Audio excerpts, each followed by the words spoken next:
Et enfin, un nouvel épisode de notre semaine d'ici et pas ailleurs consacré à l'agriculture.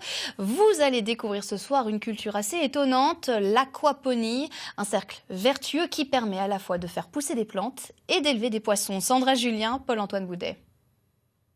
Bienvenue à Romain, à la ferme du 21e siècle. Nous sommes ici et pas ailleurs pour un procédé révolutionnaire qui consiste à faire pousser des plantes, des fruits et des légumes grâce aux poissons. On appelle ça l'aquaponie. C'est avec le président de la Fédération française d'aquaponie, un des pionniers de l'activité en France, que nous avons rendez-vous. Le petit jardin et la serre. Et voilà, surtout la serre. Dans cette serre de 12 mètres carrés, Pierre Arlot fait pousser un peu tout ce qu'il veut.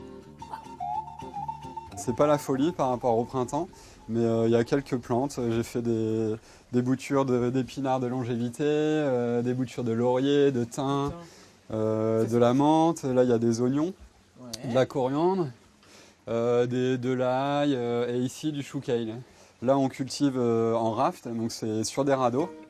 Il a dit radeau, c'est donc qu'il y a de l'eau dessous. Et derrière nous, on a de la culture sur billes d'argile. Donc là, en fait, c'est une table à marais.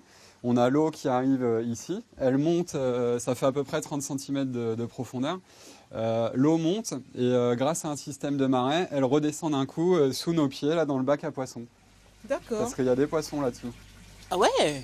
Donc là, il y a un petit peu de tout. Il y a des tilapias, des carpes amours, des carpes koi et quelques carpes communes. N'importe quel poisson peut faire l'affaire. Ouais, là on pourrait mettre tous les poissons qu'on voudrait, du moment que c'est des poissons d'eau douce.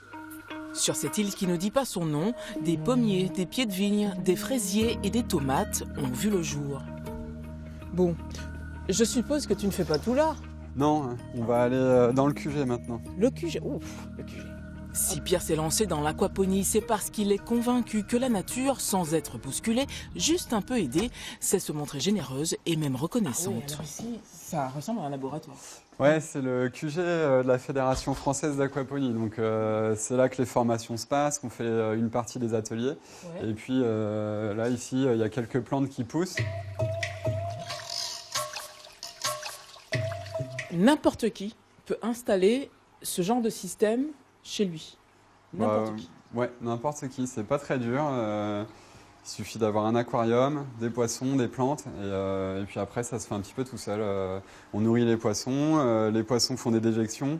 Ça fait des nutriments pour les plantes. Et les plantes purifient l'eau pour les poissons. Et les poissons la salissent pour les plantes. Donc c'est un écosystème vertueux. C'est un système fait sur mesure, donc avec des bois assez nobles, mais on fait aussi de la récupération. On pourrait faire ça avec des anciens fûts de bière, des anciennes cuves de récupération d'eau de pluie. Il y a beaucoup de gens qui se fabriquent leur système pour pas cher, et dans ce cas-là, il y a juste une pompe à acheter, un petit filtre, des poissons, et puis voilà, quoi. C'est l'affaire de quelques centaines d'euros si on se débrouille bien. Les permacubes de Pierre Arlot sont modulables. Il y en a dans les serres, les restaurants, sur les toits d'immeubles et même dans ce centre d'appel à Ajaccio. Ils installent ces systèmes dans les salles de pause, salles de détente. Ça permet de rassembler. Les gens se retrouvent autour de fruits et de légumes, des poissons, ils discutent, ils nourrissent les poissons ensemble, ils parlent d'expérimentation, etc. Et les expérimentations, ça le connaît. L'une d'elles est dans l'aquarium. Mais c'est quoi comme poisson? Qu'est-ce que vous avez là? Ils ont un peu peur là. Alors c'est des tilapias du Nil. Alors ils se reproduisent rapidement, ils sont jamais malades. Ils prennent 1 à 2 grammes de biomasse par jour.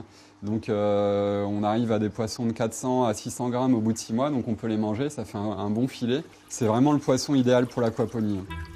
Et les brevets commencent à pleuvoir. Cette tour a l'avantage d'être super légère par rapport à ce qui se fait traditionnellement. Et en fait, elle permet de produire 16 plants sur une tour. Donc l'avantage de cette tour, c'est qu'elle est alimentaire, en plastique 100% alimentaire. On a des godets aussi en plastique alimentaire, qui sont standards. Et en fait, l'idée derrière tout ça, c'est de pouvoir expédier des tours dans le monde entier.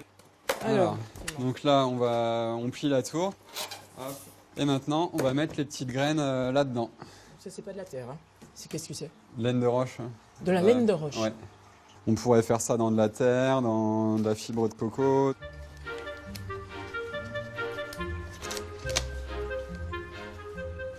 Là maintenant on va mettre l'irrigation. Et puis l'eau en fait va ruisseler de godet en godet, donc ça va irriguer la tour tout naturellement. On peut avoir des graines très rapidement, comme par exemple là, les petits pois que j'ai semés il y a 2 jours, et ils sortent déjà, quoi, ça va super vite. Aquaponie, électroculture, permaculture, tout ça c'est dans la même famille. Preuve qu'on peut produire soi-même sans aller bien loin. À bientôt ailleurs en Champagne-Ardenne. C'est du radis.